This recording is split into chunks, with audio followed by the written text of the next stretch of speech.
चांगले संस्कार करू शकते, त्याच्यावर बारीक लक्ष देऊन आपला मुलगा समाजामध्ये चांगला मानाने कसा जगेल याची जास्तीत जास्त काळजी आईलाच असते.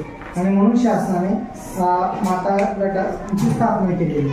आता तुम्हाला गेल्या वर्षभरामध्ये किंवा याच्या पुढे सुद्धा आता तुमच्याकडे आता पहिलीचा वर्ग आहे, तुमची मुलं पहिलीला असतील तर पहिलीपासून तुमच्या मुलांना चांगलं शिक्षण मिळावं, चांगले संस्कार व्हावे याच्यासाठी आपण शाळेमध्ये पाठवतो. तर याच्यामध्ये फक्त शिक्षकांची भूमिका महत्त्वाची नाही राहत. जेवढी शिक्षकांची भूमिका महत्त्वाची असते तेवढी आईची सुद्धा भूमिका महत्त्वाची असते.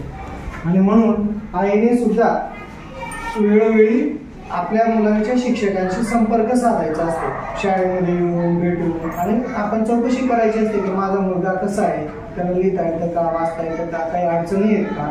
आणि मग ज्या काही अडचणी असतील ते शिक्षक किंवा मॅडम तुम्हाला सांगते की तुमचा मुलगा अभ्यास करत नाही किंवा लिहित नाही, किंवा तुम्ही त्याला असं करा, त्याला काहीतरी तास 2 तास धरून बसा, त्याला चांगली सवय लावा. तर त्या पद्धतीने म्हणजे त्या ज्या मॅडम तुम्हाला जे सांगतील त्या पद्धतीने तुम्ही कार्य करून तुमच्या मुलाच्या भवितव्यासाठी तुम्ही झटायचं. आम्ही म्हणा, शिक्षक शिक्षिका म्हणा, हे तर त्याच्यासाठीच आहे, पण त्याच्यापेक्षा जास्त महत्त्व हे तुम्हाला आहे, कारण तो तुमचा तो स्वतःचा मुलगा आहे की नाही.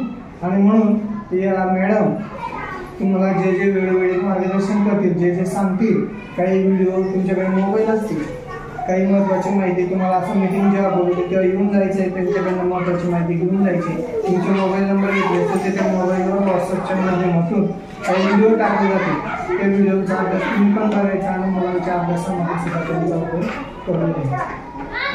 तर तुम्ही आणि आम्ही दोघं मिळून तुमच्या मुलांच्या भविष्यासाठी आपण झटणार आहोत.